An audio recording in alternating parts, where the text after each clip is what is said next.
Un millionnaire a un accident et devient complètement dépendant. Désespéré, il engage une jeune femme pauvre pour l'aider à prendre son bain. Elle entre dans la salle de bain et le silence se transforme en tension dans l'air. Mais ce qui se passe à l'intérieur choquera même les plus sceptiques. Si cette histoire vous a intéressé, n'oubliez pas de vous inscrire à notre chaîne et dites-nous de quelle ville vous nous regardez. Nous continuons. Les cristaux du lustre tintaient doucement au son de la musique d'ambiance, tandis que des coupes de champagne circulaient parmi les invités élégamment vêtus. Richard Mercier ajusta sa cravate en soie italienne, un geste automatique qui avait depuis longtemps perdu son sens. Son reflet dans le miroir doré du salon principal montrait l'image impeccable du PDG de Mercier Technologies, mais ses yeux bruns trahissaient une inquiétude que même son sourire répété ne parvenait pas à masquer. La cérémonie de remise des prix des entreprises les plus innovantes de l'année battait son plein. Son entreprise, une fois de plus, occupait la première place du classement. Hélène Thibault, son associée, prononçait le discours de remerciement avec son aisance habituelle, tandis qu'il restait quelques pas en arrière, comme une statue, bien habillée. « Et nous devons tout ce succès à la vision extraordinaire de Richard Mercier », annonça Hélène, se tournant vers lui avec un sourire calculé. Les applaudissements résonnèrent dans la salle, mais pour Richard, ils sonnaient, comme un bourdonnement lointain et étouffant. L'air commença à manquer. Les murs du luxueux hôtel semblaient se comprimer autour de lui. Les sourires, les félicitations, les tapes dans le dos, tout se transforma en un brouillard de fausseté qui l'engloutissait. Sans réfléchir à deux fois, Richard traversa la salle en direction de la sortie, ignorant les regards surpris et les appels d'Hélène. La nuit parisienne l'accueillit avec une brise fraîche. Sa Porsche l'attendait à la place réservée, mais quelque chose l'empêchait de monter dans la voiture. Ses pieds commencèrent à le porter le long du trottoir, d'abord à pas lents, puis d'une marche décidée. Les rues familières du centre financier furent laissées derrière, cédant la place à des quartiers plus anciens, avec leurs maisons à l'architecture préservée et leurs arbres centenaires. Tout en marchant, les souvenirs qu'il s'était tant efforcé d'enterrer commencèrent à émerger. L'odeur du petit déjeuner préparé par sa mère, les rires des jeux avec les amis de la rue, le grincement du portail en fer qui annonçait l'arrivée de son père après une journée de travail. Des souvenirs d'une époque où le succès ne se mesurait pas par des chiffres sur un tableur. Sans s'en rendre compte, ses pas le menèrent jusqu'à la rue des Acacias, numéro 237. La maison de son enfance était toujours là, avec sa façade, bleu décoloré et le petit jardin où sa mère cultivait des roses. La propriété était à vendre, une pancarte discrète fixée sur le muret bas. Richard s'assit sur le bord du trottoir, se permettant pour la première fois depuis des années de ressentir le poids de tous les choix qu'il avait éloignés de cet endroit. Le son d'une musique douce venait d'une des maisons voisines, se mêlant au bruit distant de la circulation. Une femme assise sur un carton sur le trottoir d'en face l'observait avec curiosité. Ses yeux, malgré sa situation apparente de sans-abri, transmettaient une sérénité qui l'intriguait. C'est alors que les phares d'un camion illuminèrent la rue. Le logo de Mercier Technologies brillait sur le côté du véhicule qui s'approchait à grande vitesse. Richard réalisa trop tard que le conducteur avait perdu le contrôle. L'impact fut inévitable. La dernière chose que ses yeux enregistrèrent, avant que tout ne s'assombrisse, fut la femme du trottoir courant dans sa direction, ses lèvres formant un cri silencieux. Et curieusement, un petit papillon bleu qui passa en volant, sa silhouette se découpant sur le ciel nocturne de Paris. Le destin, parfois, choisit les moments les plus improbables pour changer le cours d'une vie. Pour Richard Mercier, il a fallu un effondrement complet, émotionnel et physique, pour qu'il puisse enfin voir au-delà des murs de verre et d'acier qu'il avait construits autour de lui. Mais ce n'était que la première page d'une histoire qui était sur le point de se transformer en quelque chose de bien plus grand qu'il n'aurait jamais pu imaginer. Le réveil fut graduel, comme émergé d'un rêve dense et confus. Les sons vinrent d'abord, le bip rythmé des moniteurs, des conversations étouffées dans le couloir, le murmure de la climatisation. Richard ouvrit les yeux lentement, s'adaptant à la douce lumière qui entrait par la fenêtre de la chambre d'hôpital. Hélène était assise dans un fauteuil près de lui, tapant furieusement sur sa tablette. En s'apercevant qu'il s'était réveillé, elle s'approcha avec une expression qui mêlait soulagement et inquiétude. « Enfin, Richard, tu nous as fait une belle frayeur. » Il essaya de bouger, mais son corps ne répondait pas comme prévu. Panas. Sensation étrange, comme s'il était déconnecté de ses propres jambes, le fit froncer les sourcils. Que s'est-il passé? Sa voix sortit rauque, presque méconnaissable. Tu as eu un accident, un de nos camions. Hélène hésita, ajustant nerveusement son blazer impeccable. Mais ne t'inquiète pas, tout est déjà sous contrôle. La presse n'est au courant de rien, et nous allons maintenir les choses ainsi. Richard entendait à peine les mots de son associé. Son attention était focalisée sur l'impossibilité de bouger ses jambes, une prise de conscience qui commençait à se former dans son esprit, glacée et effrayante. Un médecin entra dans la chambre, interrompant ses pensées. « Monsieur Mercier, je suis le docteur Pierre Rivière. Vous avez subi une lésion médulaire grave. Nous avons pratiqué une chirurgie d'urgence, mais... » Le médecin fit une pause, choisissant ses mots avec soin. Il y a des dommages permanents qui vont exiger un long processus de rééducation. Les mots tombèrent comme des pierres dans un lac profond, créant des ondes qui résonnaient dans tout son être. Hélène commença immédiatement à parler de spécialistes internationaux et de traitements expérimentaux. Mais Richard ne l'écoutait plus. Ses yeux avaient retrouvé, à travers la fenêtre, un petit papillon bleu posé sur le rebord. « Où est la femme ?» demanda-t-il soudainement, interrompant le monologue d'Hélène. « Quelle femme ?» répondit-elle confuse. « La femme qui m'a aidé, elle était dans la rue. »« Ah oui, une sans-abri qui a appelé l'ambulance. »« Ne t'inquiète pas, elle a été récompensée comme il se doit, » répondit Hélène avec un geste désinvolte. À ce moment, une infirmière entra dans la chambre en poussant un fauteuil roulant. « C'est l'heure de votre première séance de kinésithérapie, monsieur Mercier. » L'objet métallique brillait sous la lumière du soleil, comme un trône indésirable qui ferait désormais partie de sa vie. Avec l'aide des professionnels, Richard fut transféré dans le fauteuil. Le processus était humiliant et douloureux, pas seulement physiquement. Chaque mouvement était un rappel cruel de tout ce qu'il avait perdu. Tandis qu'il était conduit dans les couloirs de l'hôpital, il observait son reflet déformé dans les surfaces réfléchissantes. Non plus le PDG intouchable, mais un homme brisé, vulnérable, humain. La salle de kinésithérapie était vaste et lumineuse. Divers équipements occupèrent l'espace et d'autres personnes effectuaient leurs exercices avec différents degrés de difficulté.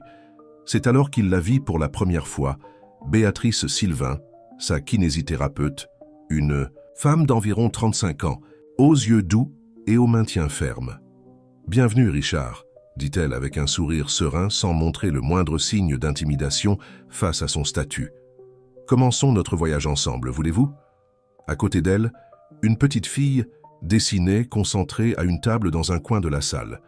Ses traits étaient délicats et précis, et il n'était pas difficile de percevoir qu'il y avait quelque chose de spécial dans son regard focalisé et ses mouvements méthodiques. « Ma fille Sophie » présenta Béatrice, remarquant l'intérêt de Richard. La fillette leva brièvement les yeux de son dessin, offrant un petit sourire avant de retourner à son art. Sur le papier, une séquence de papillons bleus prenait forme, leurs ailes peintes avec un soin extraordinaire. Richard ressentit quelque chose d'inexplicable à ce moment-là, comme si ces papillons renfermaient une signification qu'il ne pouvait pas encore comprendre. C'était le début d'une transformation qui irait bien au-delà de la récupération physique, mais il ne le savait pas encore. Pour l'instant, il n'était qu'un homme essayant de trouver la force d'affronter le premier jour du reste de sa vie. Les semaines s'écoulaient au centre de rééducation avec une lenteur torturante. Richard observait chaque minute passée sur l'horloge murale, tandis que son corps luttait contre des limitations qu'il n'aurait jamais imaginé affronter. Les séances avec Béatrice étaient intenses, non seulement par l'effort physique, mais surtout par le combat intérieur qu'il menait contre lui-même. « Vous devez faire confiance au processus », répétait Béatrice avec patience, tout en l'aidant dans ses exercices. « Votre corps est en train d'apprendre une nouvelle façon d'exister. » Richard, cependant, restait enfermé dans sa forteresse de silence. Les seules personnes avec qui il interagissait étaient Béatrice et, occasionnellement, Sophie, qui continuait à apparaître dans la salle de kinésithérapie avec ses dessins énigmatiques. Hélène rendait visite sporadiquement, toujours avec des rapports de l'entreprise et des nouvelles sur la façon dont elle maintenait son absence, loin des projecteurs. Un après-midi particulièrement difficile, après une séance épuisante, Richard resta dans la salle de kinésithérapie au-delà de l'horaire habituel. Sophie était à sa place habituelle, concentrée sur un autre de ses dessins. Sans qu'il s'en aperçoive, la fillette s'approcha de son fauteuil roulant. « Tu les vois aussi ?» demanda Sophie, sa voix douce et mélodieuse. « Voir quoi ?» répondit Richard, surpris par l'initiative de la petite fille qui parlait rarement. « Les papillons bleus, ils apparaissent quand quelqu'un va changer, » expliqua-t-elle, lui tendant son dessin le plus récent. On y voyait une silhouette dans un fauteuil roulant, entouré de papillons bleus en plein vol. Quelque chose dans la simplicité de cette conversation toucha Richard profondément. C'était la première fois depuis l'accident que quelqu'un s'adressait à lui sans pitié ni attente professionnelle. Sophie le voyait simplement comme il était à ce moment-là. Béatrice, qui observait la scène discrètement, s'approcha avec un sourire chaleureux. « Sophie a une façon spéciale de percevoir les gens », expliqua-t-elle. « Elle est dans le spectre autistique, mais je préfère dire qu'elle est dans le spectre de la sensibilité. » Cette nuit-là, seul dans sa chambre d'hôpital, Richard se surprit à penser à la conversation avec Sophie. Il se souvint du papillon bleu qu'il avait vu juste avant l'accident et un frisson parcourut son dos. Pour la première fois, il se permit de se demander s'il y avait quelque chose de plus grand derrière tout ce qu'il vivait. Le lendemain matin, quand Béatrice arriva pour la séance, elle trouva Richard déjà positionné près des équipements, une nouvelle détermination dans son regard. « Apprenez-moi, dit-il simplement. Apprenez-moi à vivre de cette nouvelle façon. » Béatrice sourit, reconnaissant dans ces mots le premier signe réel d'ouverture.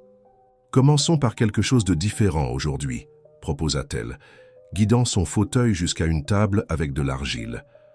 Parfois, nous devons créer quelque chose de nouveau de nos propres mains, pour nous rappeler de ce dont nous sommes capables. Pendant qu'il travaillait avec l'argile, Sophie s'approcha à nouveau, cette fois apportant ses couleurs.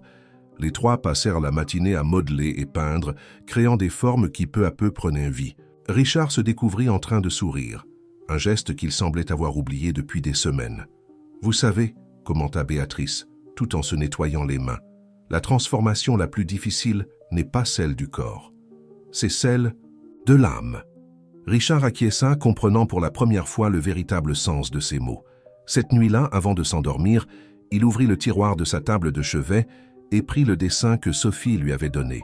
Les papillons bleus semblaient danser sur le papier, comme s'ils gardaient un secret qui commençait peu à peu à se révéler. Dans le couloir, invisible à travers la porte fermée, un véritable papillon bleu se posa doucement sur le chambranle, ses ailes brillant sous la lumière nocturne de l'hôpital. C'était comme si l'univers conspirait silencieusement, tissant les fils d'une histoire qui commençait à peine à se dérouler. Les semaines s'écoulaient au centre de rééducation avec une lenteur torturante. Richard observait chaque minute passer sur l'horloge murale, tandis que son corps luttait contre des limitations qu'il n'aurait jamais imaginé affronter. Les séances avec Béatrice étaient intenses, non seulement par l'effort physique, mais surtout par le combat intérieur qu'il menait contre lui-même. « Vous devez faire confiance au processus », répétait Béatrice avec patience, tout en l'aidant dans ses exercices. « Votre corps est en train d'apprendre une nouvelle façon d'exister. » Richard, cependant, restait enfermé dans sa forteresse de silence. Les seules personnes avec qui il interagissait étaient Béatrice et, occasionnellement, Sophie, qui continuait à apparaître dans la salle de kinésithérapie avec ses dessins énigmatiques. Hélène rendait visite sporadiquement, toujours avec des rapports de l'entreprise et des nouvelles sur la façon dont elle maintenait son absence loin des projecteurs. Un après-midi particulièrement difficile, après une séance épuisante, Richard resta dans la salle de kinésithérapie au-delà de l'horaire habituel. Sophie était à sa place habituelle, concentrée sur un autre de ses dessins. Sans qu'il s'en aperçoive, la fillette s'approcha de son fauteuil roulant. « Tu les vois aussi ?» demanda Sophie, sa voix douce et mélodieuse. « Voir quoi ?» répondit Richard, surpris par l'initiative de la petite fille qui parlait rarement. « Les papillons bleus, ils apparaissent quand quelqu'un va changer, » expliqua-t-elle, lui tendant son dessin le plus récent. On y voyait une silhouette dans un fauteuil roulant entouré de papillons bleus en plein vol. Quelque chose dans la simplicité de cette conversation toucha Richard profondément. C'était la première fois, depuis l'accident, que quelqu'un s'adressait à lui sans pitié ni attente professionnelle. Sophie le voyait simplement comme il était à ce moment-là. Béatrice, qui observait la scène discrètement, s'approcha avec un sourire chaleureux. « Sophie a une façon spéciale de percevoir les gens », expliqua-t-elle. « Elle est dans le spectre autistique, mais je préfère dire qu'elle est dans le spectre de la sensibilité. » Cette nuit-là, seul dans sa chambre d'hôpital, Richard se surprit à penser à la conversation avec Sophie. Il se souvint du papillon bleu qu'il avait vu juste avant l'accident et un frisson parcourut son dos. Pour la première fois, il se permit de se demander s'il y avait quelque chose de plus grand derrière tout ce qu'il vivait. Le lendemain matin, quand Béatrice arriva pour la séance, elle trouva Richard déjà positionné près des équipements. Une nouvelle détermination dans son regard. « Apprenez-moi, dit-il simplement, apprenez-moi à vivre de cette nouvelle façon. » Béatrice sourit, reconnaissant dans ces mots le premier signe réel d'ouverture. « Commençons par quelque chose de différent aujourd'hui, » proposa-t-elle, guidant son fauteuil jusqu'à une table avec de l'argile. « Parfois, nous devons créer quelque chose de nouveau de nos propres mains pour nous rappeler de ce dont nous sommes capables. » Pendant qu'il travaillait avec l'argile, Sophie s'approcha à nouveau, cette fois apportant ses couleurs. Les trois passèrent la matinée à modeler et peindre, créant des formes qui peu à peu prenaient vie. Richard se découvrit en train de sourire, un geste qu'il semblait avoir oublié depuis des semaines. « Vous savez, » commenta Béatrice tout en se nettoyant, « les mains, la transformation la plus difficile n'est pas celle du corps, c'est celle de l'âme. » Richard acquiesça, comprenant pour la première fois le véritable sens de ces mots. Cette nuit-là, avant de s'endormir, il ouvrit le tiroir de sa table de chevet et prit le dessin que Sophie lui avait donné. Les papillons bleus semblaient danser sur le papier, comme s'ils gardaient un secret qui commençait peu à peu à se révéler. Dans le couloir, invisible à travers la porte fermée, un véritable papillon bleu se posa doucement sur le chambranle, ses ailes brillant sous la lumière nocturne de l'hôpital. C'était comme si l'univers conspirait silencieusement, tissant les fils d'une histoire qui commençait à peine à se dérouler. L'automne arriva, apportant un doux changement dans la température et les couleurs de la ville. Richard en était à son 3e mois de rééducation et les progrès, bien que lents, commençaient à devenir visibles. Sa relation avec Béatrice et Sophie évoluait également, se transformant en quelque chose qu'il ne savait pas encore nommer, mais qui réchauffait son cœur d'une façon depuis longtemps oubliée. Pendant une séance particulièrement difficile, alors qu'il essayait de renforcer les muscles de ses bras, Richard remarqua que Sophie était particulièrement agitée. La fillette se balançait légèrement sur sa chaise, un comportement que Béatrice avait expliqué comme étant courant lorsqu'elle traitait des émotions intenses. « Sophie a eu une journée difficile à l'école aujourd'hui », commenta Béatrice, à voix basse, tout en ajustant les équipements. « Certains enfants ne comprennent pas toujours que être différent ne signifie pas être moins. » Richard interrompit ses exercices, observant la fillette avec une attention renouvelée. « Puis-je faire une pause ?»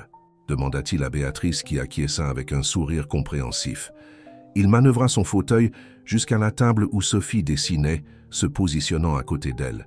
« Tu sais, Sophie, quand j'étais enfant, je me sentais aussi différent parfois, » commença-t-il, sa voix douce et gentille. La fillette continua à dessiner, mais son balancement diminua légèrement, indiquant qu'elle écoutait. « J'étais le garçon qui préférait lire plutôt que jouer au football, qui rêvait de machines et d'inventions pendant que les autres voulaient être footballeurs, poursuivit-il. Pendant longtemps, j'ai pensé que je devais changer pour m'intégrer. J'ai tellement changé que je me suis perdu moi-même. » Sophie arrêta de dessiner, ses yeux rencontrant ceux de Richard pour la première fois ce jour-là. « Les papillons savent qui tu es vraiment, » dit-elle avec une conviction surprenante. Béatrice, qui observait la scène discrètement, sentit ses yeux s'embuer. Il était rare de voir sa fille se connecter si profondément avec quelqu'un en dehors de son petit cercle de confiance. « Alors dis-moi, Sophie, qui penses-tu que je suis vraiment ?» demanda Richard, véritablement curieux. La fillette prit une nouvelle feuille et commença à dessiner rapidement.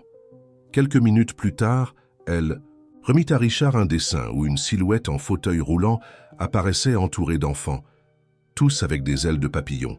Au centre du dessin, les mots « professeur de vol » étaient écrits en lettres d'enfant. Richard sentit quelque chose se briser en lui, pas de façon douloureuse, mais comme si un mur invisible s'effondrait enfin. Des larmes, qu'il retenait, depuis des années, commencèrent à couler sur son visage. Béatrice s'approcha, posant une main douce sur son épaule. « Parfois, nous devons nous perdre pour nous retrouver vraiment, » dit-elle. Doucement. Cette nuit-là, dans son appartement adapté, Richard n'arrivait pas à dormir. Les mots de Sophie résonnaient dans son esprit. « Professeur de vol ». C'était un titre si éloigné de PDG, entrepreneur de l'année ou tout autre. Désignation qu'il avait reçue, mais d'une certaine façon, il semblait plus vrai que tous les autres. Assis près de la fenêtre, il observait les lumières de la ville quand son téléphone sonna. C'était Hélène, avec une nouvelle mise à jour sur l'entreprise. Mais cette fois, quelque chose avait changé dans sa perspective. Tout en écoutant les chiffres et les statistiques, une idée commençait à prendre forme dans son esprit. « Hélène, interrompit-il, j'ai besoin que tu recherches quelque chose pour moi. Je veux tout savoir sur la technologie d'assistance et l'éducation inclusive. » « Quoi ? Richard, tu dois te concentrer sur ta récupération et ton retour à l'entreprise. » Répondit Hélène, confuse. « Exactement, dit-il, un sourire se formant sur ses lèvres. Et c'est ce que je fais. Seulement le retour sera peut-être différent de ce que nous imaginions. » Après avoir raccroché, Richard prit un carnet et commença à écrire. Les idées coulaient comme une rivière, longtemps retenue. Dans le coin supérieur de la page, il dessina un petit papillon bleu. Pas aussi parfait que ceux de Sophie, mais chargé de signification. L'annonce tomba comme une bombe à la réunion du conseil d'administration. Richard, par le biais d'une vidéoconférence, venait de communiquer sa décision de vendre son appartement en Attique et d'utiliser une partie de ses actions dans l'entreprise pour financer un projet social. Hélène, qui jusqu'alors maintenait une posture contrôlée, ne put dissimuler son malaise. « Richard, tu ne penses pas clairement », argumenta-t-elle, ajustant nerveusement ses lunettes de marque. « Cette phase difficile va passer et tu regretteras les décisions prises dans le feu de l'action. » Mais il y avait une sérénité différente sur le visage de Richard, visible même à travers l'écran de l'ordinateur. Pour la première fois, « Depuis longtemps, Hélène, je pense avec une clarté absolue, » répondit-il, sa voix ferme et tranquille. Dans les semaines qui suivirent, le déménagement vers une maison de plain-pied dans le quartier de Neuilly provoqua des rumeurs dans la haute société parisienne. La propriété, bien que confortable, était incomparablement plus modeste que son ancien attique. Richard supervisait personnellement les adaptations nécessaires, transformant l'espace en quelque chose d'accueillant et accessible. Au cours de ce processus, il découvrit une vieille photographie tombée derrière l'un des meubles de la maison. L'image montrait une famille souriante devant un camion de déménagement, le même type de camion qu'il avait percuté cette nuit fatidique. Intrigué, il garda la photo pour l'examiner ultérieurement. Un après-midi particulièrement chargé d'adaptation dans la maison, Béatrice arriva pour une visite non programmée. Sophie l'accompagnait, portant son inséparable dossier de dessin. La fillette fut immédiatement charmée par le jardin arrière, où plusieurs plantes avaient besoin de soins. « Désolée d'apparaître sans prévenir », commença Béatrice, tout en observant Sophie explorer l'espace vert. Mais Sophie n'arrêtait pas de parler de venir voir ta nouvelle maison. Elle a dit que les papillons l'appelaient. Richard sourit, déjà habitué aux perceptions uniques de la fillette. « Vous arrivez au moment parfait. J'essaie de décider quoi faire de ce jardin. » Sophie, qui était accroupie près d'un parterre abandonné, éleva la voix. « Ça pourrait être un endroit pour que les gens apprennent à voler à nouveau. » Béatrice et Richard échangèrent des regards significatifs. « Tu sais, comment ça ?» Béatrice, hésitante. « Il existe une thérapie appelée horticulture. Travailler avec les plantes peut être incroyablement réparateur pour les personnes en convalescence. » L'esprit de Richard commença à travailler rapidement. Le jardin était assez spacieux pour créer différents environnements. Il pourrait y avoir une zone pour la thérapie, une autre pour la convivialité, peut-être même un espace pour des ateliers en plein air. « Sophie, » appela-t-il, « voudrais-tu m'aider à dessiner ce que ce jardin pourrait devenir ?» Les yeux de la fillette brillèrent à cette proposition. Elle ouvrit rapidement son dossier, étalant des papiers sur une table de jardin proche. Ensemble, ils commencèrent à rêver de ce que cet espace pourrait devenir.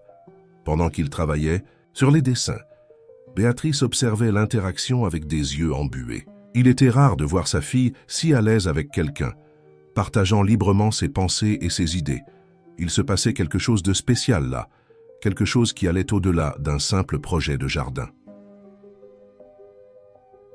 En fin d'après-midi, lorsque Béatrice et Sophie s'apprêtaient à partir, la fillette remit à Richard son dessin final. Un espace plein de vie, avec des personnes en fauteuil roulant prenant soin des plantes, des enfants jouant et bien sûr, des papillons bleus volant partout. « Je vais l'appeler le jardin des papillons », déclara Sophie avec conviction. Ce soir-là, après leur départ, Richard resta dans le jardin, observant le crépuscule. La brise légère faisait bouger les feuilles des arbres, créant des ombres dansantes sur le sol. Dans son esprit, le projet qu'il envisageait commençait à prendre une forme plus concrète. Il prit sa tablette et commença à rechercher des centres de réadaptation innovants à travers le monde. Il voulait créer quelque chose de différent, un lieu qui n'aiderait pas seulement les gens à se rétablir, mais qui les aiderait à redécouvrir leurs propres forces. La photographie trouvée derrière le meuble ne quittait pas l'esprit de Richard. Après quelques recherches et appels téléphoniques, il découvrit que la maison avait appartenu à la famille Olivier. Le nom le conduisit à une révélation surprenante. Le conducteur du camion qui l'avait percuté était Charles Olivier, l'oncle de Béatrice. Cette découverte le laissa abasourdi. Pendant des jours, il lutta intérieurement sur la façon d'aborder le sujet. C'est par un après-midi tranquille, alors qu'il supervisait les travaux dans le jardin, que Béatrice arriva pour l'une de ses visites régulières. « Je dois te dire quelque chose », commença-t-il, sa voix plus douce que d'habitude. Il montra la photographie à Béatrice, qui pâlit en reconnaissant les personnes sur l'image. « Mon oncle Charles », murmura-t-elle, ses yeux se remplissant de larmes. « Il n'a plus été le même depuis l'accident. En fait, ce jour-là, il a essayé », compléta Richard doucement, comprenant la dimension de la situation. Béatrice hocha la tête, incapable de prononcer les mots. « Tu savais depuis le début qui j'étais ?» demanda Richard, sans accusation dans la voix, juste de la curiosité. « Oui, admit Béatrice, mais tu avais besoin d'une kinésithérapeute, pas de quelqu'un qui te jugeait ou qui s'excusait. Et avec le temps, eh bien, tu es devenu beaucoup plus qu'un patient pour nous. » Le silence qui suivit fut rempli par le son des outils des travailleurs dans le jardin et par le chant des oiseaux. Sophie, qui jouait près de là avec ses peintures, s'approcha silencieusement, sentant l'énergie émotionnelle du moment. « Les papillons le savaient, » dit-elle simplement, regardant d'un adulte à l'autre. « Ils savent toujours quand les gens ont besoin de se rencontrer. » Richard sourit, percevant la profonde sagesse dans les paroles apparemment simples de la fillette. « Tu as raison, Sophie, et je crois que je sais exactement ce que nous devons faire maintenant. » Dans les jours qui suivirent, Richard organisa une rencontre avec Charles Olivier. L'homme arriva au jardin un dimanche matin, ses mains tremblant légèrement alors qu'il tenait son chapeau usé. Ses yeux évitèrent de rencontrer ceux de Richard. « Monsieur Mercier, commença-t-il, mais Richard l'interrompit gentiment. « Charles, aimes-tu les jardins ?» demanda-t-il, surprenant l'homme avec cette question inattendue. « Oui, j'ai toujours aimé ça. En fait, avant d'être chauffeur, Charles hésita. « Était paysagiste », compléta Richard, ayant fait ses recherches. « Et c'est pourquoi je veux te faire une proposition. Ce jardin a besoin de quelqu'un qui comprend non seulement les plantes, mais aussi la guérison. Quelqu'un qui sait que parfois nous avons besoin de tomber pour apprendre à nous relever. » Charles regarda autour de lui, remarquant pour la première fois les parterres en construction, les zones délimitées pour différentes activités thérapeutiques. Ses yeux brillèrent d'un intérêt qu'il n'avait pas montré depuis longtemps. « Mais après ce qui s'est passé, comment pouvez-vous me faire confiance ?» demanda-t-il, sa voix étranglée. « Parce que nous méritons tous une seconde chance », répondit Richard tendant la main. « Et parce que parfois les accidents du destin sont en réalité des rencontres prédestinées. » Sophie, qui observait la scène de son coin habituel, se leva et marcha vers eux, portant l'un de ses dessins. Dessus, 2 papillons bleus volaient en spirale, leurs ailes se touchant légèrement au centre de la page.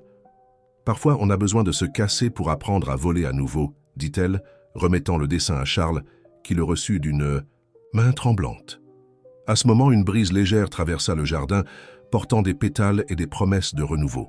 Le centre d'inclusion et de technologie d'assistance commençait à prendre non seulement une forme physique, mais aussi son âme. Les travaux du centre avançaient rapidement, transformant la propriété en un espace accueillant et fonctionnel. Le jardin, sous les soins dévoués de Charles, fleurissait de manière surprenante. Des parterres thérapeutiques prenaient forme, créant différents environnements sensoriels que Sophie adorait explorer. Cependant, la première présentation, publique, du projet ne se déroula pas comme prévu. Lors d'un événement destiné aux partenaires potentiels et aux familles, Sophie devait faire une petite présentation sur sa vision du jardin thérapeutique. La fillette avait répété pendant des jours, surmontant sa timidité naturelle par l'enthousiasme de partager ses rêves pour cet espace. L'auditorium improvisé était rempli avec des représentants de diverses institutions et des familles intéressées par le projet. Sophie monta sur la petite scène, ses mains serrant fermement son dossier de dessin. Mais avant qu'elle ne puisse commencer, une voix stridente retentit dans l'assistance. « Regardez, la bizarre va parler », se moqua un garçon au premier rang, fils de l'un des investisseurs présents. Des rires nerveux résonnèrent dans la salle. Le visage de Sophie pâlit. Ses yeux cherchèrent désespérément sa mère dans l'assistance, tandis que ses mains commençaient à trembler. Béatrice fit mine de se lever, mais Richard fut plus rapide. Avec des mouvements précis dans son fauteuil roulant, il se positionna à côté de Sophie sur la scène. « Vous savez, » commença-t-il, sa voix calme mais ferme remplissant l'espace, « quand j'étais le puissant PDG de Mercier Technologies, je pensais tout savoir sur l'innovation. Mais il a fallu qu'une fillette spéciale m'apprenne que les plus grandes inventions naissent lorsque nous apprenons à voir le monde avec d'autres yeux. » Sophie, encore légèrement tremblante, trouva la force d'ouvrir son dossier. Richard poursuivit. « Chaque dessin ici raconte une histoire de transformation. Chaque papillon bleu représente quelqu'un qui a découvert sa propre force. » La fillette commença à exposer ses dessins sur un chevalet proche, ses mains encore qu'instables, mais ses mouvements gagnant progressivement en assurance. Les images parlèrent d'elles-mêmes. Des personnes en fauteuil roulant prenant soin de plantes, des enfants avec différentes capacités jouant ensemble, des papillons bleus reliant tout le monde dans une danse harmonieuse.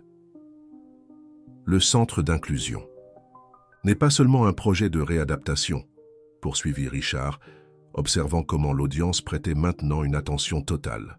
C'est un lieu où nos différences ne sont pas des obstacles, mais plutôt les ailes mêmes qui nous permettent de voler. Le silence qui suivit fut rompu par un applaudissement spontané. Le garçon qui s'était moqué se recroquevilla sur sa chaise tandis que son père l'observait avec une expression sévère. Mais ce qui se passa ensuite surprit tout le monde. Sophie, retrouvant sa voix, pointa vers son dessin le plus récent. Une représentation du jardin vue d'en haut, où les parterres formèrent le contour d'un énorme papillon. « Les papillons, dit-elle, sa voix douce mais claire, ne jugent pas les autres papillons parce qu'ils volent différemment. » L'impact de ces paroles fut immédiat. Plusieurs personnes dans l'assistance avaient les larmes aux yeux. Une dame âgée en fauteuil roulant s'approcha de la scène, prit l'un des dessins de Sophie et déclara qu'elle aimerait être la première volontaire du projet. Cependant, après l'événement, Sophie entra dans une période de mutisme sélectif. Le traumatisme de l'expérience l'affecta profondément et elle commença à ne communiquer qu'à travers ses dessins. Béatrice était dévastée, se blâmant d'avoir exposé sa fille à une situation aussi stressante. Richard, observant la souffrance des deux, commença à développer une idée. Dans son bureau, entre projets architecturaux et tableaux financiers, un nouveau concept commençait à prendre forme. Un système de communication basé sur l'art et les symboles qui permettrait aux personnes ayant différentes formes d'expression de se connecter. Le soir, alors que le centre se faisait silencieux, il restait dans son bureau, travaillant sans relâche. Sur le mur, les dessins de Sophie formaient une mosaïque inspirante, lui rappelant constamment le véritable objectif de tout cela. Sur sa table, un unique papillon bleu posé sur une feuille semblait observer son travail comme un gardien silencieux des transformations encore à venir. Le système de communication développé par Richard commença comme une série de cartes colorées avec des symboles inspirés des dessins de Sophie. Chaque symbole représentait une émotion, un besoin ou une pensée. Les papillons bleus, naturellement, devinrent le symbole central du projet représentant la transformation et l'espoir. Après-midi, alors qu'il travaillait dans son bureau adapté, Richard reçut une visite inattendue. Hélène Thibault entra sans être annoncée, le bruit de ses talons hauts résonnant sur le parquet. Elle portait un épais dossier de documents et arborait une expression préoccupée. « Richard, nous devons parler », commença-t-elle, s'asseyant, sans attendre d'invitation. « Les actionnaires sont inquiets. Tes derniers mouvements financiers, ce changement d'orientation, cela affecte la confiance du marché. » Avant que Richard ne puisse te répondre, un léger bruit attira l'attention des deux. Sophie se tenait à la porte tenant l'une de ses cartes de communication. Dessus, un papillon bleu portait une clé dorée. « Entre, Sophie », invita doucement Richard. La fillette s'approcha, plaçant d'autres cartes sur la table. Hélène observait la scène avec un mélange de confusion et d'impatience. « Qu'est-ce que c'est » demanda-t-elle, prenant l'une des cartes. « Ceci, Hélène, c'est l'avenir », répondit Richard, une lueur déterminée dans les yeux. « Un système de communication qui permet aux personnes ayant différentes formes d'expression de se connecter. Sophie nous a aidés à le développer. » La fillette commença à arranger les cartes dans une séquence spécifique. La première montrait une chrysalide fermée, la seconde une chrysalide s'ouvrant et la troisième un papillon en plein vol. Sous chaque image, des mots simples complétèrent le message « peur, courage, liberté ». Hélène se surprit à observer la séquence avec un intérêt involontaire. « C'est intéressant », admit-elle à contre-cœur, « mais comment cela se traduit-il en valeur pour l'entreprise ?»« Valeur ?» Richard sourit. « Hélène, que vois-tu quand tu regardes ces cartes ?»« Des truskosindich, dessins d'enfants, » répondit-elle promptement. « Moi, je vois des ponts, » poursuivit Richard. « Des ponts entre des mondes qui semblaient impossibles à connecter. Et si nous pouvions adapter ce système pour les entreprises ? Imagine l'impact sur la communication d'entreprise, sur l'inclusion de professionnels neuroatypiques. » Sophie, silencieusement, plaça une nouvelle carte sur la table. Dessus, un papillon bleu portait une pièce d'or. Hélène ne put contenir un sourire. « Elle est intelligente », commenta-t-elle, commençant à voir le potentiel du projet. « Elle est brillante », corrigea Richard avec affection, « et elle nous apprend une nouvelle façon de voir le monde. » Ce moment, Béatrice apparut à la porte, surprise de trouver sa fille là. Mais avant qu'elle ne puisse dire quelque chose, Sophie fit quelque chose d'extraordinaire. Elle prit une carte vierge et pour la première fois depuis des semaines, commença à dessiner là, devant tout le monde. Le dessin montrait 4 figures, une femme en tenue d'entreprise, un homme en fauteuil roulant, une petite fille et une femme avec une blouse de kinésithérapeute. Tous avaient de petites ailes de papillon dans le dos. « Famille », murmura Sophie, sa voix douce brisant des semaines de silence. Hélène observa la scène avec des yeux embués, sa résistance initiale se dissolvant face à la pure émotion du moment. Richard comprit que quelque chose changeait, pas seulement chez Sophie, mais chez tous les présents.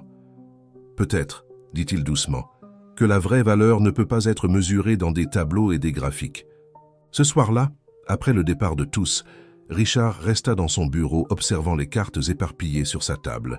Le système qui avait commencé comme un moyen d'aider Sophie était en train de se transformer en quelque chose de bien plus grand. Dans son esprit, des idées pour l'expansion et l'adaptation du projet commençaient à prendre forme. Sur le mur, la mosaïque de dessins de Sophie semblait prendre vie sous la lumière du crépuscule. Et là, parmi tant de papillons bleus, une nouvelle histoire s'écrivait, non pas avec des mots, mais avec le langage universel du cœur. Le Centre d'inclusion et de technologie d'assistance commençait à gagner en reconnaissance. Un jour particulièrement chargé apporta une surprise inattendue. Lucas, un garçon de 12 ans avec un handicap moteur, découvrit une façon innovante d'utiliser le système de communication créé par Richard et Sophie. Utilisant une tablette adaptée, Lucas commença à transformer les symboles des cartes en notes musicales. Chaque papillon, chaque symbole, recevait une mélodie propre. Ce qui avait commencé comme un jeu se transforma rapidement en un projet révolutionnaire. « Regarde ça !» s'exclama Lucas avec enthousiasme, montrant sa découverte à Richard. Sur l'écran de la tablette, les papillons bleus dansaient au sont d'une mélodie douce qu'il avait créée. Chaque couleur a un son différent, chaque mouvement une note différente. Richard observait émerveillé, tandis que le garçon expliquait son système. Sophie, qui dessinait à proximité, leva les yeux avec intérêt. Pour la première fois depuis longtemps, elle s'approcha spontanément d'un autre enfant. « Les papillons chantent ?» demanda-t-elle, sa voix encore timide, mais curieuse. Lucas sourit, ajustant sa tablette. « Tu veux entendre ?» Ensemble, les deux commencèrent à créer une symphonie unique. Sophie dessinait, Lucas transformait les dessins en musique. Le son attira d'autres patients et thérapeutes qui interrompirent leurs activités pour observer cette extraordinaire collaboration. Béatrice, qui dirigeait une séance de kinésithérapie à proximité, ne pouvait contenir ses larmes d'émotion. Sa fille, qui communiquait depuis des semaines uniquement par des dessins, était en train d'interagir, de converser, de créer. « C'est incroyable », commenta l'une des ergothérapeutes, s'approchant de Richard. « Nous pourrions adapter ce système pour d'autres patients. La musicothérapie, combinée aux symboles visuels, pourrait ouvrir un monde de possibilités. » Richard prenait déjà des notes sur sa tablette. Son esprit d'entrepreneur, maintenant dirigé vers le bien social, commençait à voir les ramifications de cette découverte accidentelle. Le système de communication qui avait commencé comme un moyen d'aider Sophie pourrait s'étendre dans des directions qu'il n'avait jamais imaginées. Dans la salle de technologie d'assistance, une équipe commença immédiatement à travailler sur le développement d'une application qui pourrait rendre la découverte de Lucas accessible à plus de personnes. Le garçon fut invité à être le premier consultant du projet, ses yeux brillants de fierté en voyant ses idées prises au sérieux. « Tu sais, » dit-il à Richard lors d'une des sessions de développement, « avant je pensais que être différent était mal, mais maintenant je vois que c'est justement notre différence qui nous permet de créer de nouvelles choses. » Sophie, qui avait commencé à fréquenter régulièrement les sessions de développement de l'application, compléta la pensée avec un nouveau dessin, un papillon bleu portant une note musicale sur ses ailes. Le projet attira rapidement l'attention de la communauté scientifique. Une revue renommée de technologie d'assistance publia un article sur l'initiative, soulignant comment la combinaison d'art, de musique et de technologie créait de nouvelles possibilités de communication et d'expression. Hélène, qui avait initialement douté du potentiel du centre, apparut un après-midi pour voir personnellement les développements. Elle trouva l'endroit animé, plein de vie et de créativité. Dans l'une des salles, Lucas dirigeait un atelier pour d'autres jeunes, leur enseignant à utiliser le système musical qu'il avait créé. « Je dois admettre, » dit-elle à Richard, observant l'activité, « c'est beaucoup plus grand que ce que j'imaginais. » Richard sourit, observant Sophie et Lucas travaillant ensemble sur un nouveau projet. « Parfois, » répondit-il, « nous devons mettre nos préjugés de côté pour voir le véritable potentiel qui existe en chaque personne. » À la fin de cet après-midi, alors que le soleil se couchait, un groupe spontané se forma dans le jardin thérapeutique. Lucas jouait sa composition la plus récente via l'application, tandis que Sophie dessinait des papillons qui semblaient danser au son de la musique. Charles, prenant soin de ses plantes, souriait en voyant comment son jardin s'était transformé en un espace de guérison et de création. Un papillon bleu, réel et vivant, se posa sur la tablette de Lucas, comme s'il voulait participer à cette symphonie de transformation. Le garçon regarda Sophie, qui sourit en compréhension mutuelle. Il n'avait pas besoin de mots pour comprendre qu'il faisait partie de quelque chose d'extraordinaire. La notoriété croissante du centre apporta avec elle des défis inattendus. Un matin, apparemment ordinaire, Richard recevait un nouveau groupe de visiteurs intéressés par le projet lorsqu'une femme élégante d'environ 40 ans attira son attention. Elle observait Sophie avec une intensité troublante. « Je peux vous aider ?» demanda Richard, s'approchant dans son fauteuil roulant. La femme se retourna, révélant des yeux identiques à ceux de Sophie. « Je m'appelle Marine Saunier », se présenta-t-elle, sa voix tremblant légèrement. « Je suis la mère biologique de Sophie. » Le monde sembla s'arrêter un instant. Richard sentit son cœur s'accélérer, les souvenirs des derniers mois défilant rapidement dans son esprit. Les dessins, les découvertes, les moments de connexion profonde avec la fillette qui était devenue si spéciale dans sa vie. « Béatrice est en séance avec un patient », parvint-il à dire, gardant son calme. « Peut-être pouvons-nous discuter dans mon bureau. » Marine acquiesça le suivant. En chemin, ils passèrent par le jardin thérapeutique où Sophie et Lucas travaillaient sur une nouvelle composition musicale. La fillette leva brièvement les yeux, son regard croisant celui de sa mère biologique, sans reconnaissance. Dans le bureau, Marine s'assit, ses mains inquiètes sur ses genoux.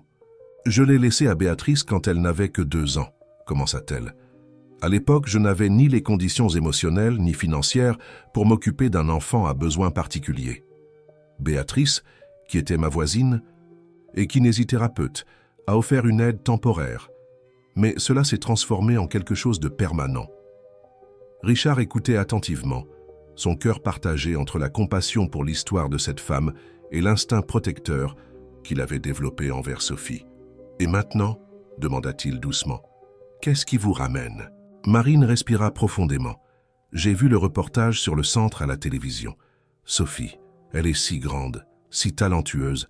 Je veux faire partie de sa vie. » Avant que Richard ne puisse répondre, un léger son les interrompit.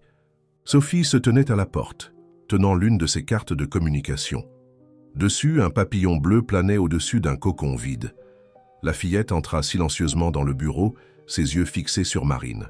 Avec des mouvements délibérés, elle commença à disposer plus de cartes sur la table.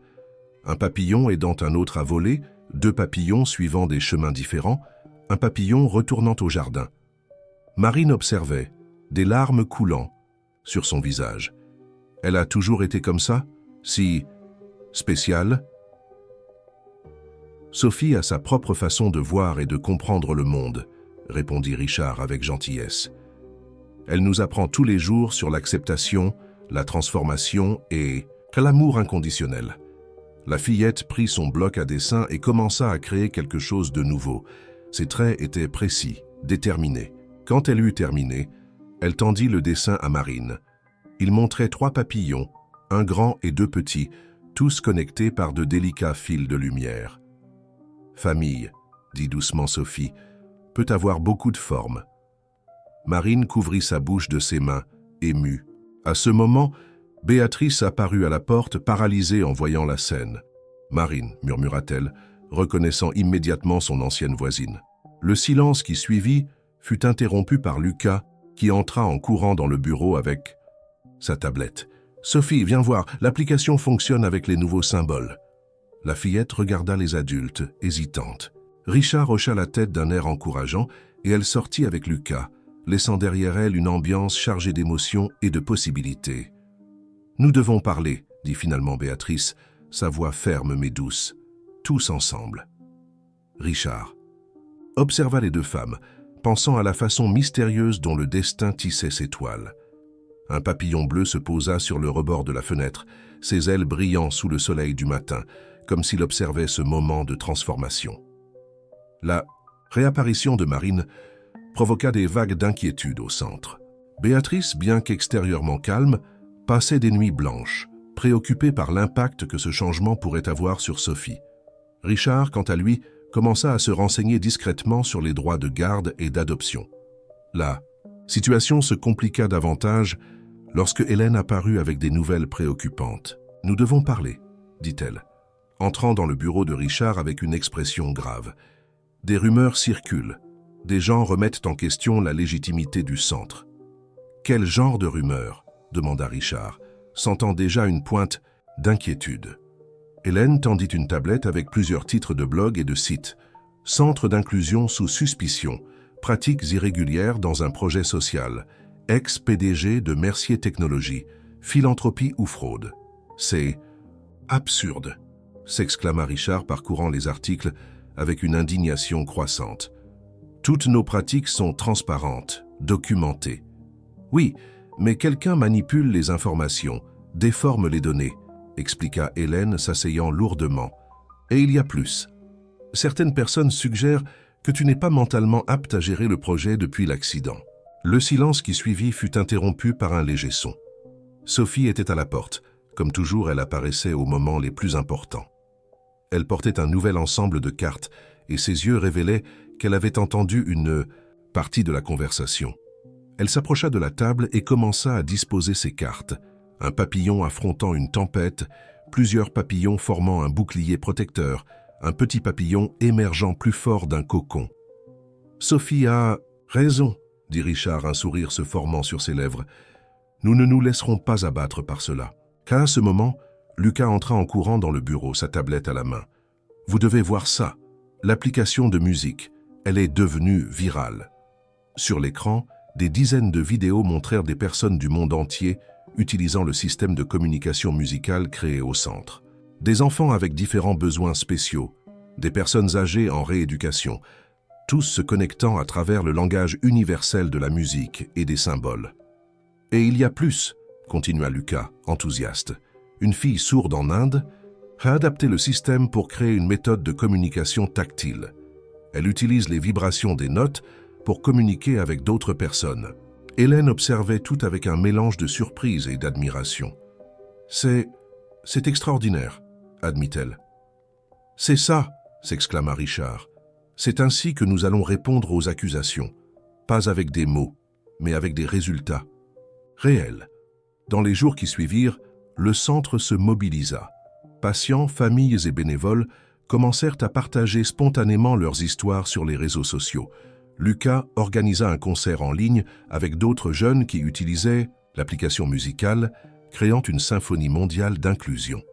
Sophie, inspirée par le mouvement, commença à créer une série de nouveaux dessins. Chacun racontait l'histoire de transformation de quelqu'un du centre. Charles, le jardinier, eut droit à une page spéciale. Son papillon bleu portait des outils de jardinage, transformant des espaces vides en lieux de guérison.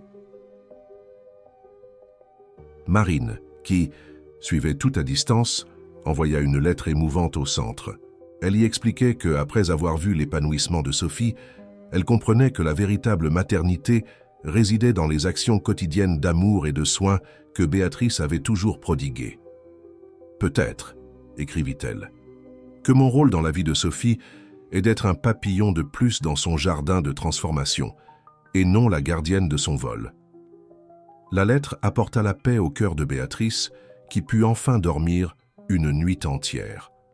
Père Richard, observant comment tout évoluait, commença à réaliser que les adversités renforçaient en réalité encore plus la communauté du centre.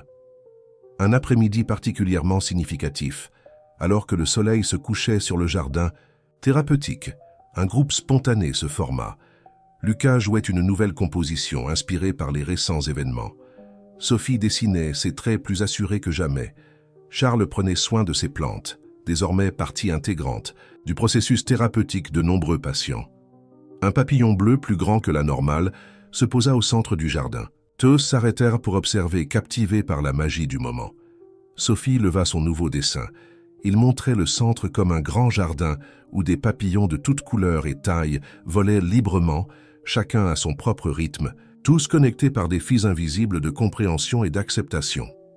La vague de soutien au centre grandit de façon organique et puissante. Les histoires partagées sur les réseaux sociaux atteignirent les grands médias, et bientôt une chaîne de télévision proposa de faire un documentaire sur le projet.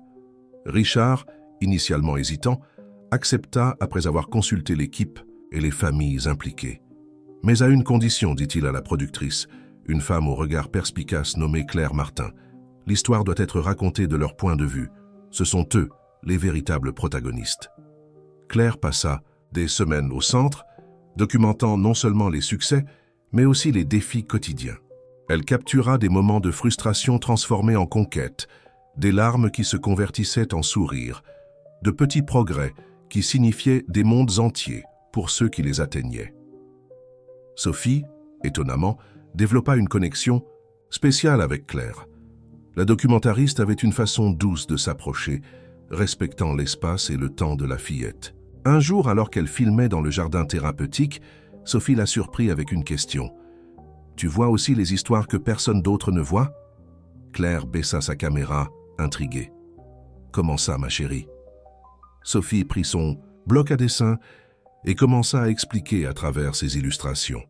Elle montra comment chaque personne au centre portait une histoire invisible, représentée par différents types de papillons. Certains avaient des ailes abîmées, d'autres commençaient tout juste à sortir du cocon, mais tous avaient leur propre éclat spécial. « C'est exactement ce que j'essaie de montrer, » répondit Claire, émue. « Les histoires qui existent au-delà de ce que les yeux peuvent voir. Le documentaire commença à prendre forme. Lucas créa la bande sonore en utilisant son application musicale, incorporant les sons du jardin et les voix du centre. Charles apparaissait prenant soin de ses plantes, expliquant comment chaque espèce avait son propre temps de floraison, tout comme les personnes. Béatrice, dans son témoignage, parla de la façon dont le centre était devenu plus qu'un lieu de travail, c'était un espace de transformation collective. Ici, dit-elle, il n'y a pas de limite, seulement différentes façons de voler. Un jour, pendant le tournage, Hélène apparut avec une surprise. Plusieurs entrepreneurs, touchés par les histoires qui commençaient à circuler, avaient offert leur soutien pour développer le projet. Ils veulent créer des centres similaires dans d'autres villes, annonça-t-elle, ses yeux brillants d'enthousiasme. Richard écouta la proposition avec attention, mais son regard était fixé sur Sophie, qui dessinait concentrée dans son coin, cas habituel. « Qu'en penses-tu » demanda-t-il à la fillette. « Devrions-nous aider d'autres papillons à trouver leur jardin ?» Sophie leva son dessin en réponse. Il montrait plusieurs jardins reliés entre eux, chacun avec ses propres papillons, mais tous connectés par un ciel commun. « Les papillons ont besoin de nombreux jardins, » dit-elle doucement, « parce qu'il y a de nombreuses façons de voler. » Claire captura ce moment avec sa caméra, comprenant qu'elle était témoin de quelque chose de précieux. La transformation ne concernait pas seulement les patients ou le centre. Elle touchait tous ceux qui se laissaient émouvoir par cette expérience. À la fin de cet après-midi, tandis que le soleil teintait le ciel de tons dorés, une scène spéciale se déroula dans le jardin. Aleuka jouait une nouvelle mélodie, douce et enveloppante. Sophie dansait avec ses papillons en papier, chaque mouvement racontant une histoire. Charles arrosait ses plantes, dont les fleurs semblaient bouger au rythme de la musique. Béatrice observait tout avec des yeux embués, ressentant une profonde gratitude d'être partie prenante de cette histoire. Richard, à ses côtés, comprenait de plus en plus que sa plus grande réalisation ne résidait pas dans les prix d'entreprise ou les chiffres de son compte bancaire, mais dans les sourires et les petites victoires dont il était témoin chaque jour. Claire, filmant discrètement, saisit le moment exact où un véritable papillon bleu se posa sur l'épaule de Sophie. La fillette ne bougea pas, sourit simplement, comme si elle partageait un secret avec sa visiteuse ailée. En arrière-plan, la musique de Lucas semblait bercer cette rencontre magique entre deux mondes. « Parfois, » murmura Sophie pour la caméra, « nous devons perdre nos anciennes ailes pour découvrir que nous pouvons voler d'une manière différente. » Alors que le centre s'épanouissait mondialement, un défi personnel se profila à l'horizon. Marine, la mère biologique de Sophie, envoya une lettre formelle demandant des droits de visite. La nouvelle tomba comme une bombe dans l'environnement harmonieux qu'ils avaient construit. « A-t-elle ce droit ?» demanda Béatrice, sa voix tremblante, alors qu'elle consultait Richard dans son bureau. Après toutes ces années, Richard, qui avait déjà fait des recherches approfondies sur le sujet, garda son calme. « Légalement, c'est une situation complexe, mais je pense que nous devrions d'abord considérer ce qui est le mieux pour Sophie. » Comme invoquée par la mention de son nom, Sophie apparut à la porte du bureau. Ses yeux toujours perspicaces captèrent la tension dans l'air. Sans dire un mot, elle commença à dessiner. Le dessin qui émergea sous ses doigts habiles montrait 3 papillons. Un grand et bleu représentant clairement Béatrice, un plus petit également bleu qui serait elle-même, et un troisième dans une teinte plus claire, volant à une certaine distance. « Famille », dit doucement Sophie, « peut avoir de nombreuses formes. » Richard et Béatrice échangèrent des regards émus. La sagesse contenue dans ces simples mots était profonde. « Que veux-tu, mon amour ?» demanda gentiment Béatrice. Sophie prit une autre feuille et commença à dessiner à nouveau. Cette fois, elle montra un grand jardin où tous les papillons avaient de l'espace pour voler, chacun à son propre rythme et dans sa propre direction. « Tous peuvent avoir une place dans le jardin, » expliqua-t-elle, « tant qu'ils respectent le vol des autres. » La solution commença à prendre forme naturellement. Marine fut invitée à découvrir le travail du centre, non pas seulement comme mère biologique de Sophie, mais comme quelqu'un qui pourrait contribuer avec sa propre histoire de transformation. Lors de sa première visite, Marine fut impressionnée par l'environnement accueillant et surtout par le développement extraordinaire de Sophie. La fillette, qu'elle avait laissée encore bébé par peur de ne pas savoir gérer ses particularités, était maintenant une source d'inspiration pour des personnes du monde entier. Vous avez construit quelque chose d'incroyable ici, dit Marine à Béatrice, ses paroles chargées de reconnaissance et de respect. Sophie a exactement ce dont elle a besoin pour s'épanouir. Lucas, qui observait l'interaction de loin, commença à jouer une mélodie douce sur son application. Les notes semblaient donner voix aux sentiments qui circulaient dans l'atmosphère. Charles, travaillant dans son jardin, sourit en voyant combien les papillons bleus semblaient plus nombreux ce jour-là, comme s'ils célébraient ce moment de réconciliation et de compréhension. « Vous savez » commenta-t-il à Richard qui observait tout depuis son fauteuil roulant. « Parfois les plantes les plus fortes poussent justement dans les endroits où il y a eu des tempêtes. » À la fin de cet après-midi, tous se réunirent dans le jardin pour un moment spécial. Sophie avait préparé une présentation combinant ses dessins avec la musique de Lucas. Les images racontèrent l'histoire d'un petit papillon qui découvrit qu'il pouvait avoir plus d'un jardin à appeler son foyer. Marine, assistant à la présentation, comprit finalement que son rôle dans la vie de Sophie n'avait pas besoin d'être celui de protagoniste, mais pouvait être significatif à sa manière. Parfois, dit-elle à Béatrice, le plus grand acte d'amour est de savoir faire un pas de côté et d'applaudir de loin. Béatrice, dans un geste de profonde générosité, tendit la main à Marine. Tu seras toujours une partie de son histoire, et maintenant tu peux faire partie de cette histoire d'une nouvelle façon. Un papillon bleu, plus grand que la normale, se posa entre les deux femmes, ses ailes brillant sous la lumière du crépuscule. Sophie, qui dessinait à proximité, captura le moment sur son papier. 2 papillons adultes guidant un plus petit, tous connectés par des fils invisibles de compréhension et d'amour. Le succès du centre amena Richard à prendre une décision importante. Après beaucoup de réflexions et de conversations avec Béatrice, il décida de franchir une étape significative, demander l'adoption légale de Sophie. Cette décision ne fut pas prise à la légère. C'était le résultat naturel de mois de vie commune et d'un lien qui se renforçait chaque jour. « Tu es sûr ?» demanda Béatrice, ses yeux brillants d'un mélange d'espoir et d'inquiétude. « C'est une énorme responsabilité. » Richard sourit, regardant par la fenêtre du bureau où Sophie jouait dans le jardin avec d'autres enfants. « Je n'ai jamais été aussi sûr de quelque chose dans ma vie, » répondit-il. « Elle est déjà ma fille dans tous les sens qui importent.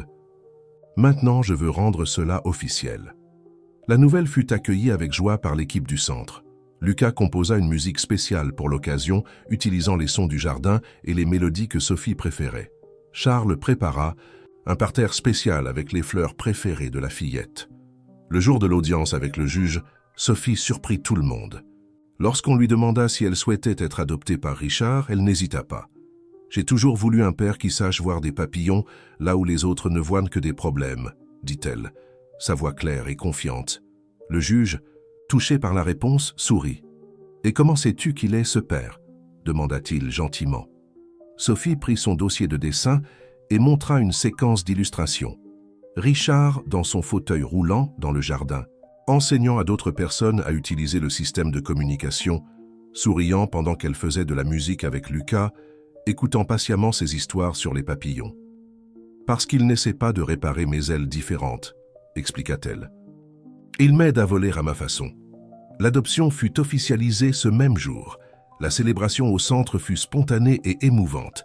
Patients, personnel et famille se réunirent dans le jardin où Lucas et son groupe de musicothérapie présentèrent une composition spéciale.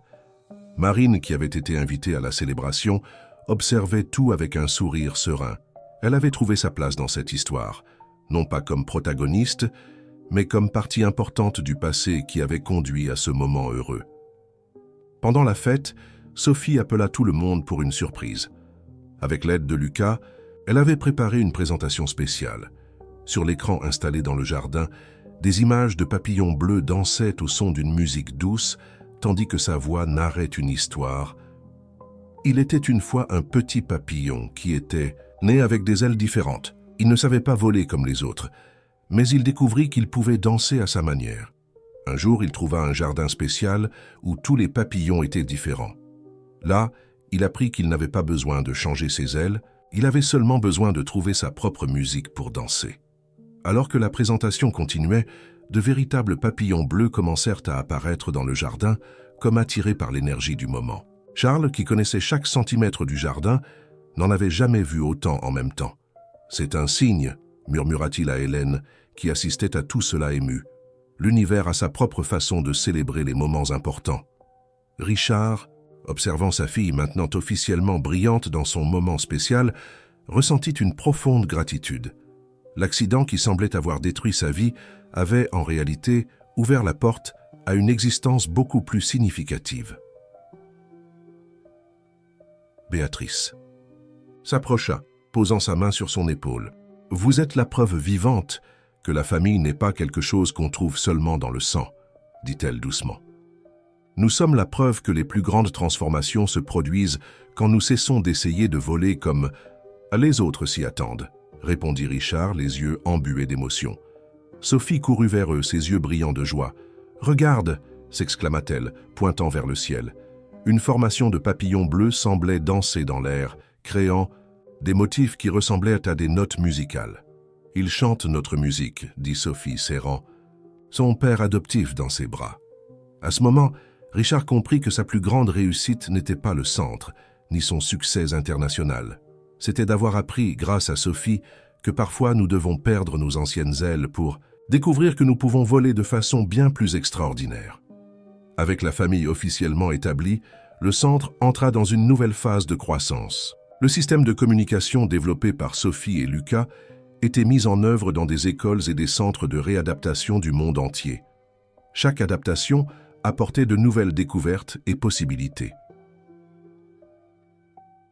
Un après-midi, alors, que Richard dirigeait une vidéoconférence avec des partenaires internationaux, Hélène fit irruption dans son bureau avec une expression préoccupée. « Nous avons un problème », annonça-t-elle, montrant sa tablette. « Quelqu'un essaie de discréditer le centre. » Sur l'écran, des titres sensationnalistes accusaient le « projet de pratique irrégulière » et remettaient en question la légitimité des innovations développées là. La source des accusations était anonyme, mais le style des reportages suggérait une campagne orchestrée. Certains investisseurs remettent déjà en question leur partenariat, poursuivit Hélène. Nous devons agir rapidement. Richard garda son calme, des années d'expérience en entreprise l'aidant à maintenir la perspective. Convoquez une réunion avec toute l'équipe, demanda-t-il. Nous allons affronter cela avec transparence. La nouvelle se répandit rapidement dans le centre. Lucas fut le premier à réagir, organisant un groupe de jeunes qui utilisaient son application musicale. Nous pouvons montrer au monde ce qui se passe vraiment ici, proposa-t-il, ses yeux brillants de détermination. Sophie, qui avait beaucoup progressé dans sa capacité d'expression, eut une idée encore plus ambitieuse. Avec l'aide de Claire, la documentariste devenue une amie proche, elle commença à recueillir des histoires de transformation de personnes touchées par le centre.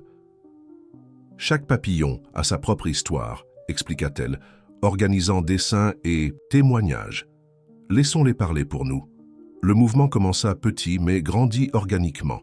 Des familles partagèrent leurs expériences sur les réseaux sociaux. Des professionnels de la santé publièrent des études sur les bénéfices des méthodologies développées au centre. Des bénévoles organisèrent des événements pour démontrer l'impact réel du projet dans leur communauté. Charles, dans son jardin thérapeutique, poursuivait son travail silencieux mais profond. « Les plantes ne mentent pas », disait-il, aux visiteurs qui remettaient en question les méthodes du centre. « Elles poussent parce qu'elles trouvent ici l'environnement adéquat pour s'épanouir. Il en va de même pour les personnes. » Béatrice, initialement ébranlée par les accusations, trouva de la force dans la réaction spontanée de la communauté. « Voyez, dit-elle lors d'une réunion, nous ne sommes pas seulement un centre de réadaptation. Nous sommes une famille élargie où chaque personne trouve l'espace pour être qui elle est. » La réponse aux accusations vint de façon inattendue. Sophie, utilisant le système de communication qu'elle avait contribué à créer, produisit un manifeste visuel qui devint viral sur Internet. C'étaient des images simples mais puissantes, des personnes réelles, des histoires réelles, des transformations réelles. « Les papillons n'ont pas besoin de prouver qu'ils peuvent voler », écrivit-elle dans sa conclusion. « Ils volent simplement, chacun à sa manière. » L'impact fut immédiat. Les histoires partagées commencèrent à démentir naturellement les accusations. Plus encore, Elles transformèrent le centre en un symbole de résistance et d'espoir.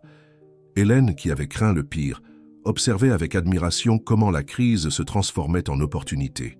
« C'est incroyable », commenta-t-elle auprès de Richard. « Plus ils essayent de nous abattre, plus nous devenons forts. »« C'est parce que nous avons construit quelque chose de réel », répondit Richard, observant par la fenêtre où plusieurs papillons bleus dansaient dans le jardin. Quelque chose qui ne peut pas être détruit par des paroles vides. Lucas, inspiré par les événements, créa une nouvelle fonction dans son application, un espace où les gens pouvaient partager leurs histoires de transformation à travers la musique et les images. Ainsi, expliqua-t-il, personne n'a besoin d'affronter ces défis seul. À la fin de cette semaine turbulente, le centre était plus fort que jamais. La communauté qui s'était formée pour sa défense avait créé des liens encore plus profonds. Les papillons bleus, qui semblaient plus nombreux que d'habitude, dansaient dans le jardin, comme pour célébrer cette transformation supplémentaire. Une matinée tranquille fut interrompue par une alarme stridente. Le système électrique de B600, la vieille maison où fonctionnait le centre, avait subi un court-circuit, provoquant un début d'incendie. L'évacuation fut rapide et organisée, grâce au protocole de sécurité bien établi. Charles fut le dernier à sortir, après s'être assuré que toutes ses plantes étaient en sécurité. Les pompiers arrivèrent rapidement et réussirent à maîtriser les flammes, mais les dégâts étaient déjà faits. Une partie importante de la structure originale était compromise. Sophie, dans les bras de Béatrice et Richard, observait la scène avec des larmes silencieuses. Dans son dossier de dessin, qu'elle n'abandonnait jamais, les papillons bleus semblaient plus sombres que d'habitude. « Nous avons tout perdu », murmura Hélène, regardant les décombres encore fumants. « Non », répondit fermement Richard, sa voix calme contrastant avec le chaos environnant. « Nous avons perdu une structure. Ce que nous avons construit ici, les connexions, les transformations, la communauté, personne ne peut nous l'enlever. » Comme pour répondre à ces paroles, quelque chose d'extraordinaire commença à se produire. Des familles qui avaient été aidées par le centre commencèrent à arriver. Des bénévoles apparurent avec des outils et des matériaux. La nouvelle se répandit rapidement sur les réseaux sociaux et bientôt une véritable chaîne de solidarité se forma. Lucas, utilisant son application musicale, commença à coordonner les bénévoles à travers une symphonie improvisée.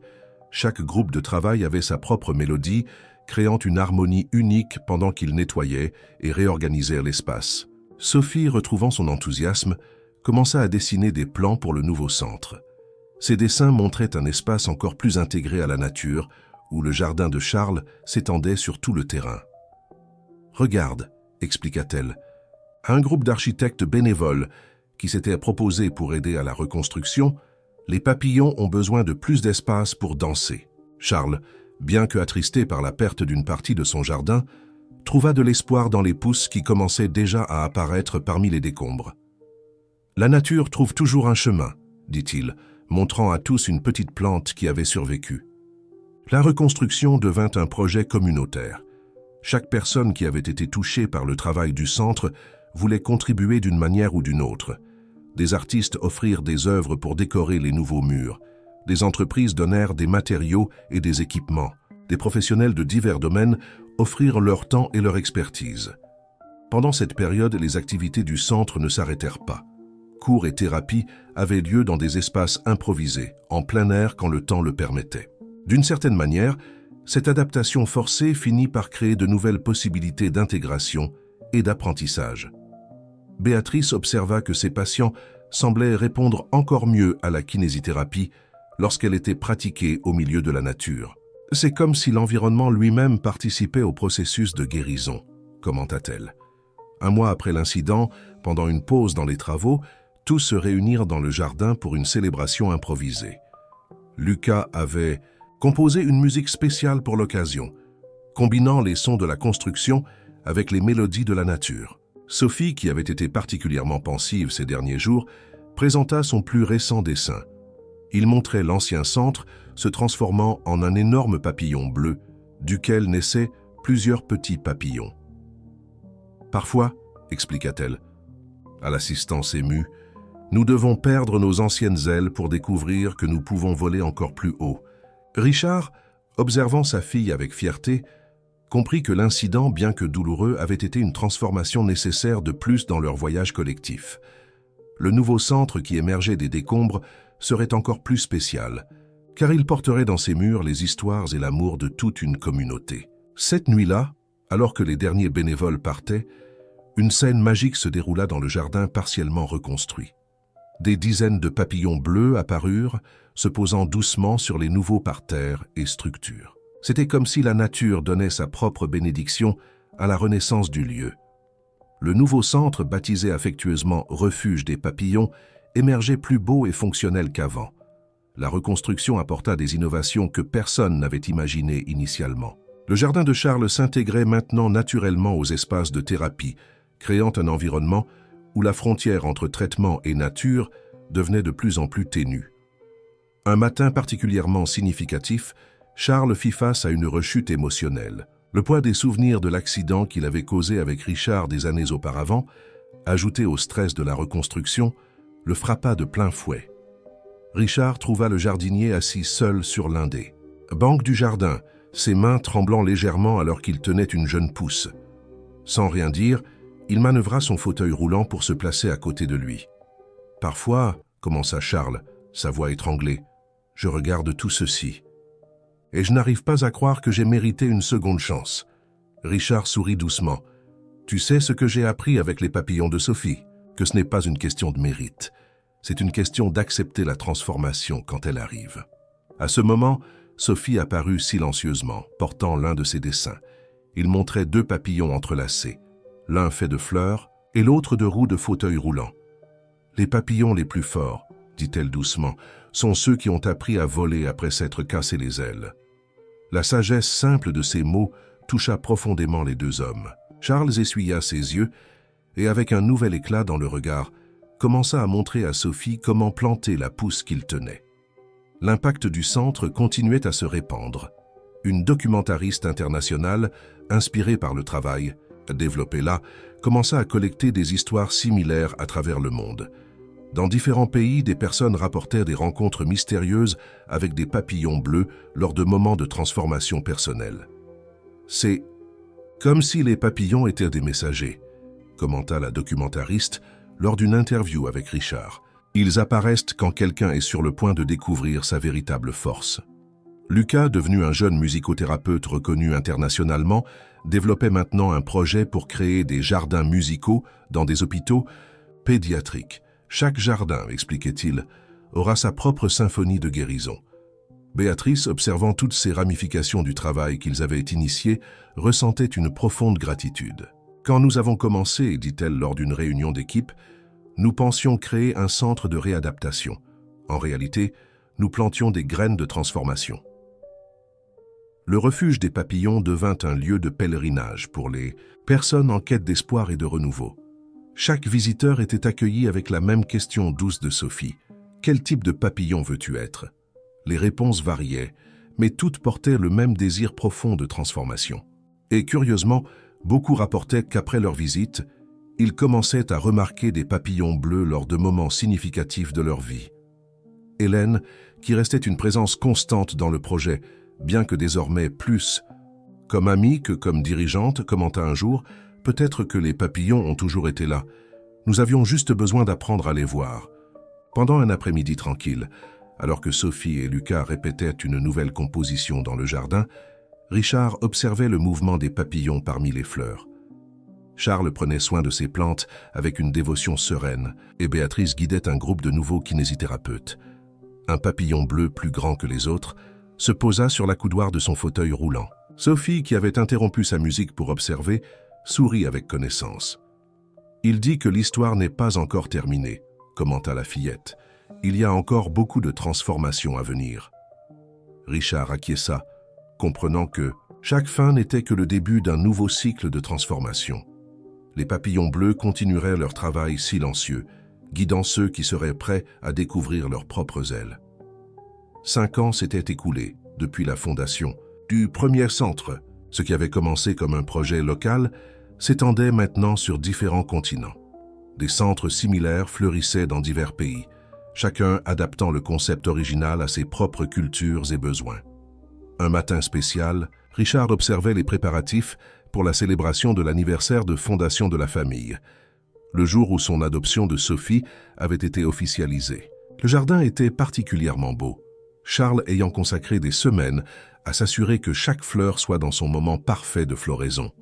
Sophie, maintenant une préadolescente articulée et sensible, était devenue une sorte de chroniqueuse non officielle du centre. Ses journaux, remplis de dessins et d'histoires, documentaient non seulement son parcours personnel, mais aussi les transformations de tous ceux qui passèrent par là. « Papa », appela-t-elle, entrant dans le bureau de Richard avec un nouveau cahier. En main, j'ai trouvé quelque chose d'intéressant dans les anciennes archives. C'était une photo du jour de l'accident, prise par un photographe amateur qui passait dans la rue. On y voyait clairement un papillon bleu volant au-dessus de la scène, ses ailes brillant sous la lumière nocturne. « Les papillons nous ont toujours guidés », commenta doucement Sophie, « même quand nous ne le savions pas. » Lucas, devenu directeur du département de musicothérapie, entra avec animation dans le bureau. « Vous devez voir ça », s'exclama-t-il, montrant sa tablette. Sur l'écran, des vidéos de différentes parties du monde montraient des personnes utilisant des variations du système de communication qu'ils avaient développé. « C'est incroyable !» continua-t-il. « Chaque endroit ajoute quelque chose de nouveau, mais l'essence reste la même. La musique, les couleurs, les papillons. » Béatrice apparut à la porte portant une surprise. Le premier dessin que Sophie avait fait pour Richard, alors qu'il était encore à l'hôpital. Le papier était un peu jauni, mais les papillons bleus restaient aussi vifs que le premier jour. « J'ai trouvé ça en organisant les archives pour la célébration », expliqua-t-elle, ses yeux brillants de larmes contenues. Hélène, qui arrivait pour les préparatifs de la fête, s'arrêta pour observer le dessin. « Qui aurait cru, commenta-t-elle, qu'un dessin d'enfant se transformerait en un mouvement mondial de transformation ?» La célébration réunit des personnes de différentes parties du monde. Des histoires étaient partagées en diverses langues, mais toutes portèrent le même thème: transformation, renouveau, espoir. Charles avait préparé de petits pots avec des plants pour chaque invité, symbolisant la continuité de la croissance. Pendant la fête, Sophie monta sur la petite scène installée dans le jardin. À ses côtés, Lucas se préparait avec ses instruments de musique. Ensemble, ils avaient préparé une présentation spéciale. « Quand j'étais plus petite, commença Sophie, sa voix claire et confiante, je pensais qu'être différente était quelque chose de mal. Mais j'ai appris que les papillons les plus beaux sont ceux qui trouvent leur propre façon de voler. » La musique commença, douce, accompagnant ses paroles. Sur les écrans autour du jardin, des images de différents centres à travers le monde alternaient, montrant comment la petite graine plantée ici s'était répandue. « Chaque personne qui passe par nos jardins, poursuivit-elle, emporte avec elle un peu de cette magie. Et parfois, quand ils s'y attendent le moins, un papillon bleu apparaît pour leur rappeler que la transformation ne s'arrête jamais. » Richard, observant sa fille avec fierté, réalisa qu'elle était devenue bien plus qu'une fillette qui dessinait. Des papillons. Elle était une gardienne d'histoire, une tisseuse d'espoir, une chroniqueuse de transformation. À ce moment précis, comme répondant à un appel silencieux, des dizaines de papillons bleus apparurent dans le jardin, dansant parmi les invités. Ce phénomène, enregistré par des caméras et des téléphones portables, deviendrait bientôt une autre des coïncidences magiques associées au centre. Sophie descendit de la scène et s'approcha de Richard, Béatrice et Hélène. Charles les rejoignit, portant une de ses plantes spéciales. Lucas compléta le cercle, la musique résonnant encore doucement en arrière-plan. « Nous sommes tous des papillons », dit simplement Sophie, regardant chacun d'entre eux. Certains encore dans leur cocon, d'autres apprenant à voler, mais tous en transformation. La soirée de célébration se poursuivait dans le jardin du refuge des papillons. Les lumières douces illuminaient les visages souriants, tandis que des histoires étaient partagées et que de nouveaux liens se formaient. Sophie circulait parmi les invités avec son carnet de dessins, recueillant d'autres histoires pour sa collection grandissante de transformations. Marine, qui avait trouvé sa place en tant que bénévole au centre, conversait avec animation avec un groupe de parents sur l'importance d'accepter les différents rythmes de chaque enfant. Son propre parcours de transformation était devenu une source d'inspiration pour beaucoup. Parfois, disait-elle, nous devons nous perdre pour trouver notre véritable chemin. Charles, dans son coin préféré du jardin, montrait à un groupe de visiteurs internationaux comment chaque plante avait son rôle dans le processus de guérison. Ses mains, autrefois tremblantes de culpabilité, se déplaçaient maintenant avec confiance parmi les fleurs et les feuilles. Lucas coordonnait un groupe musical improvisé où des patients de différents pays créaient une harmonie unique en utilisant l'application qu'il avait développée. Les mélodies se mêlaient au son naturel du jardin, créant une symphonie de célébration. Béatrice observait tout avec des yeux embués, se rappelant du long chemin parcouru. Hélène, à ses côtés, avait complètement abandonné son ancienne persona d'entreprise, désormais totalement dévouée à l'expansion mondiale du projet. Richard rassembla tout le monde pour un moment spécial. Sophie, à ses côtés, tenait un nouveau dessin recouvert d'un tissu. « Quand j'ai eu l'accident, commença-t-il, sa voix chargée d'émotion, j'ai pensé que ma vie était terminée. Mais en réalité, elle ne faisait que commencer. Chaque personne ici fait partie de cette histoire de renaissance. » Sophie retira le tissu, révélant son dessin le plus ambitieux jusqu'à présent. Une fresque où des centaines de papillons bleus formaient une grande carte du monde. Chaque papillon représentait un centre ou un projet inspiré par le refuge des papillons. « Les papillons ne connaissent pas de frontières, » expliqua-t-elle, tout comme la transformation ne connaît pas de limites. Lucas entama une mélodie douce, et bientôt d'autres voix se joignirent, créant une harmonie spontanée. Charles distribuait de petites pousses de plantes, chacune avec un papillon bleu dessiné par Sophie sur le pot. Marine s'approcha de Béatrice et Sophie, les enveloppant dans une étreinte émue. « Vous m'avez appris que l'amour véritable, c'est savoir laisser voler, » murmura-t-elle. Hélène, qui avait documenté tout le parcours du centre, annonça qu'un nouveau documentaire était en production, cette fois centré sur les histoires de transformation à travers le monde. « Chaque histoire est un papillon, dit-elle, apportant l'espoir à de nouveaux jardins. » Richard leva son verre pour porter un toast. « Au farfalle, dit-il, utilisant le mot italien pour papillon que Sophie aimait tant. « Aux transformations que nous avons déjà vécues, compléta Béatrice. Et à celles qui viendront encore. » Finit Sophie. À ce moment, comme un dernier cadeau magique de la nuit, un seul et grand papillon bleu se posa sur l'épaule de Richard. Tous observèrent dans un silence respectueux, tandis qu'il ouvrait et fermait doucement ses ailes, comme s'il bénissait cet instant. Sophie sourit, comprenant la signification profonde de ce moment. Dans son carnet, elle commença à esquisser sa prochaine histoire, non pas une fin mais un nouveau commencement. Car, comme elle l'avait appris, chaque transformation n'est que le début d'une autre, encore plus extraordinaire.